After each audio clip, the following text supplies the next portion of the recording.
आज रात America Iran के ऊपर एक बड़ा हमला करने वाला है। ये बात खुद ईरान की आईआरजीसी ने कबूल की है। ईरान की आईआरजीसी ने ऑफिशियली तरीके से कहा है कि हमें अच्छे तरीके से मालूम है कि आज रात अमेरिका हमारे ऊपर एक बड़ा हमला करने की तैयारी कर रहा है, और अगर अमेरिका हमारे ऊपर हमला करने की कोशिश करता है, ऐसी कोई भी हमाकत करने की कोशिश करता है, तो इसका अंजाम अमेरिका के लिए बहुत ज़्यादा बुरा पड़ेगा। खास के जितनी गल्फ कंट्रीज के अंदर जितने भी सैन्य ठिकाने हैं, सेना मौजूद है, उनके ऊपर इसका अंजाम बहुत ज़्यादा बुरा पड़ेगा। जवाबी कार्रवाई बहुत ज़्यादा खतरनाक ईरान की तरफ से होगी। ईरान ने कहा हम पूरी तरीके से तैयार हैं, प्रिपेयर्ड है। अगर हम पे हमला होता है तो अमेरिकी जो सेना है, जो गल्फ नेशंस में गल्फ कंट्रीज में अभी इस वक्त मौजूद है, उनकी ज़िंदगी खतरे में पड़ जाएगी। उन्होंने धमकी भी दी कि उनको पैसिफिक ओशन की मछलियों का खाना बना दिया जाएगा, जहन्नुम जैसे हालात कर दिए जाएंगे, कयामत जैसे मंजर अमेरिका को दिखा दिए जाएंगे। ये सारी धमकी ईरान की तरफ से अमेरिका को मिल रही है। वहीं पे अगर हम आपको रिपोर्ट्स के मुताबिक बताएं तो कल थर्सडे के दिन ही सेंटकॉम की तरफ से, सेंटकॉम की जो चीफ है, उन्होंने डोनाल्ड ट्रंप को स्पेशल ब्रीफिंग दी है और ऑपरेशन का नाम रखा है फाइनल ब्लो। और इसमें उन्होंने पूरी तरीके से डोनाल्ड ट्रंप को बताया कि किस तरीके से हम कहां पे हम हमले करेंगे, ये हमले कितने ज़बरदस्त होंगे, ये हमले छोटे होंगे और ये खतरनाक होंगे, और इनमें सुपरसोनिक मिसाइलों का इस्तेमाल किया जाएगा। और कल ब्रीफिंग के बाद आज शाम 4 बजे डोनाल्ड ट्रंप ने प्रेस कॉन्फ्रेंस करके ये अनाउंस किया ऑफिशियली तौर पे कि पाकिस्तान के द्वारा भेजा गया सीज फायर का एग्रीमेंट ईरान की तरफ से, जो 3 पॉइंट्स का सीज फायर एग्रीमेंट था, उसको डोनाल्ड ट्रंप ने सिरे से खारिज कर दिया है और कहा है कि अब कोई भी सीज फायर के ऊपर बातचीत नहीं होगी, अब कोई भी सीज फायर के ऊपर बात नहीं होने वाली है। और अब ईरान के ऊपर एक खतरनाक हमला आज रात को अमेरिका की तरफ से किया जाएगा, जिसपे अगर हम बताएं तो आज मुश्तबा खामनेई ने भी अपने एक्स अकाउंट पे ट्वीट किया है, लिखा है। उन्होंने साफ तौर पे कहा है कि अमेरिका जो अपने आप को इतना सुपर पावर समझता है, उसको पैसिफिक ओशन की गहराइयों में चले जाना चाहिए। उन्होंने भी साफ तौर पे धमकी दी है और उन्होंने कहा है कि हमारी मिसाइलों का, हमारे न्यूक्लियर की रक्षा करना हमारा कर्तव्य है और हम उसे करते रहेंगे। कोई भी इसके बीच में आएगा तो उसको बर्दाश्त नहीं किया जाएगा। स्ट्रेट ऑफ हार्मोज के ऊपर अगर किसी ने अपनी नज़र रखी तो उसको भी उसका अंजाम भुगतना पड़ेगा। और भी बहुत सारी खतरनाक धमकियां मुश्तबा खामनेई की तरफ से डोनाल्ड ट्रंप को आज के दिन दी गई है। और जो स्ट्रेट ऑफ हार्मोज जो सिर्फ एक टेंशन का पॉइंट बना हुआ था, अब हम आपको ये भी बता दें कि सिर्फ और सिर्फ स्ट्रेट ऑफ हार्मोज ही टेंशन का पॉइंट नहीं है। इसके साथ साथ अब ये मसला बढ़ते बढ़ते पैसिफिक गल्फ ओशन पर भी जा चुका है। और अब ये रिपोर्ट्स, ये खबरें आ रही हैं कि जो हालात हमने स्ट्रेट ऑफ हार्मोज में देखे, वो हालात अब हम पैसिफिक ओशन में भी देख सकते हैं। गल्फ पैसिफिक ओशन है। मुश्तबा खामनेई ने साफ तौर पे लिखा कि अब एक नया चैप्टर शुरू होने वाला है, एक नया अध्याय की बिगनिंग होने वाली है, एक नई शुरुआत होने वाली है। पैसिफिक गल्फ की जगह से ये नया चैप्टर शुरू होने वाला है। ये अपने में ही एक बहुत बड़ा इशारा करता है कि नया चैप्टर शुरू होने वाला है, क्योंकि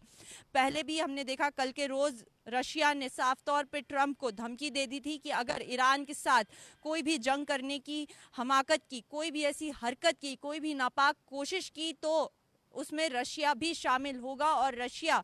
फिर अमेरिका को छोड़ेगा नहीं। अगर ईरान के साथ कुछ भी गलत होता है तो रशिया ईरान के साथ खड़ा है और वो ईरान का साथ अब फ्रंट फुट पे आके दे रहा है, चाहे उसको ज़मीनी तौर से देना हो, मिलिट्री तौर से देना हो। अब वो अपने मिलिट्री आर्मी इक्विपमेंट तमाम चीज़ों के साथ ईरान के साथ जा खड़ा हुआ है। और ये चीज़ अमेरिका के लिए बहुत ही ज़्यादा खतरे की बात है। सिर्फ और सिर्फ रशिया ही नहीं, चाइना तक ने अमेरिका को ये धमकी दी है कि अगर तुम इजराइल को सारी मिलिट्री एड्स देते रहोगे, आर्मी फैसिलिटी देते रहोगे, तो हम भी पीछे नहीं हटेंगे, हम भी ईरान को सपोर्ट करेंगे, हम भी ईरान को मिलिट्री एड से सपोर्ट करेंगे। यानी रशिया, चाइना, टर्की जैसे बड़े नेशन अब ईरान के साथ खड़े हो गए हैं। और पिछले दिनों भी खबरों में ये आ रहा था कि मुश्तबा खामनेई ने एक सीक्रेट मैसेज पुतिन को दिया है, जिसके बाद पुतिन ने साफ तौर पे डोनाल्ड ट्रंप को धमकी दी थी। और आज का ये दिन है कि जहां पे ईरान ने साफ तौर पे खुद ने कबूल किया है कि अमेरिका आज रात हम पे एक बड़ा हमला करने वाला है और उसकी जवाबी कार्रवाई में हम उसे छोड़ेंगे नहीं। और रशिया, जो रिपोर्ट्स आ रही हैं उसके मुताबिक ये भी पता चल रहा है, जो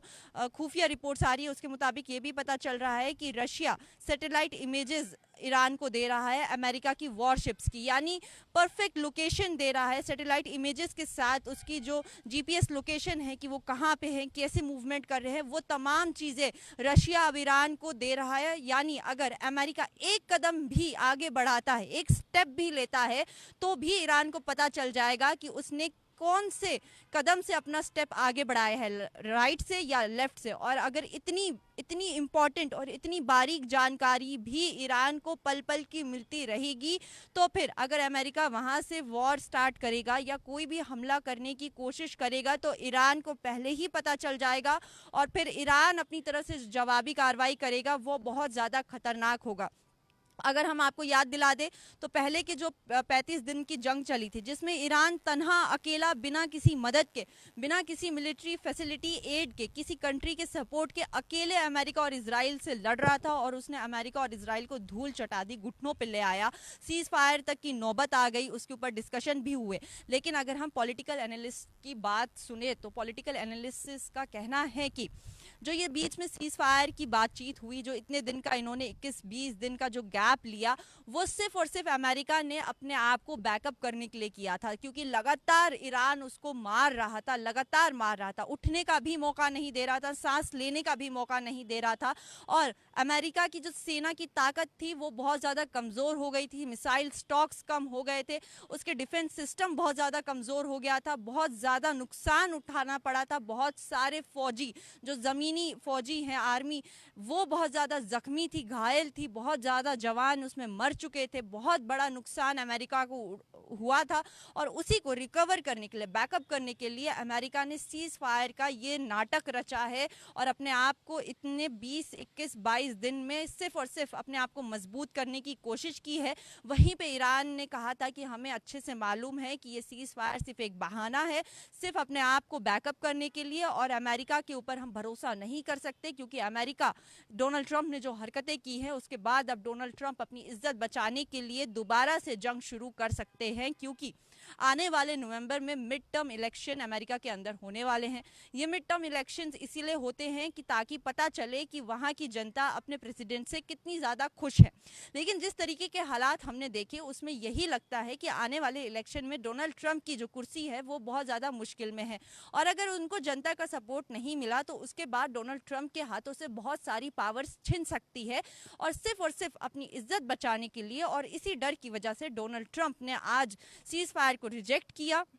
और फिर से ईरान के ऊपर हमले की तैयारी शुरू कर दी है, और फिर से एक बार कहा है कि अब हम ईरान के ऊपर आज रात एक बहुत बड़ा हमला करने वाले हैं। हालांकि इससे पहले भी डोनाल्ड ट्रंप ने बहुत बड़ी बड़ी धमकियां दी है, इससे पहले भी हमले की और बहुत सारे अटैक्स की धमकियां दी हैं, लेकिन आज फिर से डोनाल्ड ट्रंप ने दोबारा से आज सीज फायर को रिजेक्ट करके ईरान को ये धमकी दी है, और ईरान ने कहा है कि तुम्हें धमकी देनी है या जो करना है करो, हम डरने वाले नहीं हैं। अगर तुम्हें वॉर करनी है, लड़ाई लड़नी है तो लड़ो, हम तुम्हें बताएंगे असली जंग कैसी होती है। और अब ईरान सिर्फ अकेला नहीं है, ईरान के साथ रशिया है, चाइना है, टर्की है, और ये तमाम देशों की आर्मी है, उनकी सेना है, उनकी जितनी भी डिफेंस सिस्टम है, उनके मिसाइल्स है, उनके इक्विपमेंट्स है, वो ईरान के साथ इस वक्त है। तो आने वाले दिनों में यही देखना है कि क्या सच में आज रात डोनाल्ड ट्रंप कोई बहुत बड़ा हमला ईरान के ऊपर कर सकते हैं। क्या मुश्तबा खामनी ने जो धमकी डोनाल्ड ट्रंप को दी है पैसिफिक ओशन की,